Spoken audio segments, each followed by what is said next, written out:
The Loop débarque pour 4 soirs dans notre région, au Colisée de Roubaix, à Caudry, Aulnoy-les-Valenciennes. La pièce de théâtre déjantée avec ses shérifs américains et son accusé tout trouvé est un phénomène. Récompensé du Molière de la meilleure comédie, 2 des 10 comédiens embarqués dans cette aventure seront nos invités. The Loop a raflé l'année dernière le Molière de la meilleure comédie. Merci beaucoup Aurélie Boquin et Tristan Cotin d'être à nos côtés aujourd'hui. Alors il reste des places ce soir, mais sinon toutes les dates sont complètes depuis plus d'1 an. Comment vous expliquez ce succès ?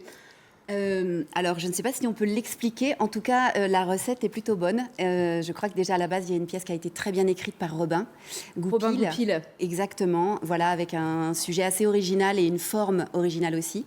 Et c'est vrai, je pense que les gens ont besoin de rire, mais c'est pas un rire facile. Voilà. Et du coup, on fait une sorte de diagonale du rire dans toute la France. Ouais. Et c'est très, très, très agréable. Et il y a un petit effet Molière, j'imagine aussi.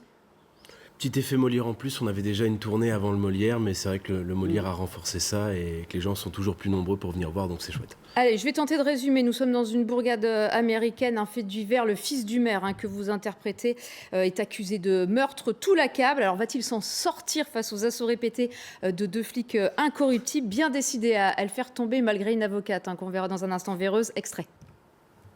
Début de l'interrogatoire, 9h44. On n'attend pas mon avocate ? Maître, vous avez lu le dossier? Non, j'ai pas lu le dossier, voilà, vous êtes content. Il fait au moins 3 pages.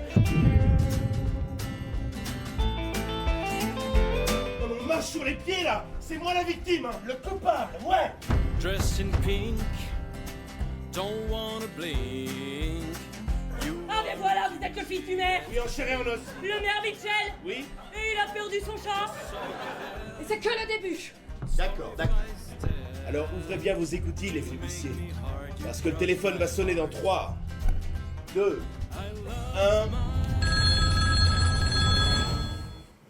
L'avocate Véreuse et puis l'accusé fils du maire qui se croit un peu tout permis. Comment vous êtes amusés dans vos personnages ?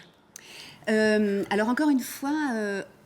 Non, vas-y. Robin nous a laissé une grande liberté, vraiment la liberté dans le cadre. Il y avait une écriture et puis on a commencé à créer des choses qui se sont faites aussi en répétition et parfois sur le plateau. Et de temps en temps, voilà, il y a des choses qui apparaissent, c'est toujours en mouvement. Une grande liberté ? Oui, une liberté. Ce qui est bien, c'est qu'il nous a donné des personnages assez, caricatural, un peu clichés, et on a apporté aussi notre sauce personnelle aussi là-dedans.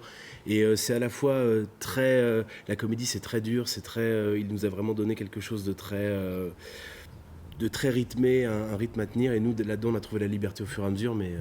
Et il y a un rythme aussi parce que c'est une narration particulière. Vous rejouez en fait la même scène. Racontez-moi. Tout à fait. En fait, c'est une boucle, c'est-à-dire que c'est un meurtre dans le Colorado et effectivement, c'est la même scène qui va être jouée 3 fois, mais à chaque fois, à chaque début, il se passe un petit événement. C'est l'effet papillon, c'est-à-dire que c'est un petit événement qui va faire que ça ne se passe pas exactement de la même manière.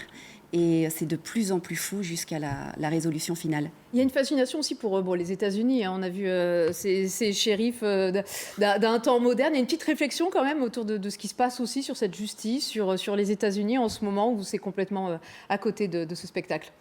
Il y a une réflexion, il y a le terrain des États-Unis, c'est parce que justement il se passe des choses horribles et que tout est beaucoup plus grand et plus fou là-bas, malheureusement. Et du coup, nous, on s'amuse à jouer parce que c'est une caricature de film aussi américain. Et plus l'actualité nous rattrape, mais oui, il y a une dénonciation de la violence aussi, de tout ça, évidemment, le système américain. Alors ça paraît sérieux quand on vous écoute, mais il paraît que tout le monde rit. C'est ce qui ressort en tout cas des avis des spectateurs. Pourquoi rit-on autant ? Alors, je pense qu'il y a le texte est vraiment drôle. C'est un peu crescendo. Les personnages sont assez clownesques dans leur façon de gérer leur quotidien. L'avocate est véreuse, le fils du maire est un petit peu caricatural. Les flics ont une position très assurée et en même temps, ils sont un peu perdus. Et tout ça se mélange et finalement, je crois que les gens s'identifient. En tout cas, Aurélie Boquin, Tristan Cotin, si on a envie de passer un bon moment avec vous, et vous n'êtes pas tout seul, vous êtes 10 non, on est 4, en tout. Eh bien, voilà, rendez-vous ce soir au Colisée de Roubaix. Demain, je le disais, c'est complet. Puis ensuite, ce sera à Caudry et Aulnoy-les-Valenciennes. Eh bien, bon séjour dans la région des Hauts-de-France. Merci à vous deux.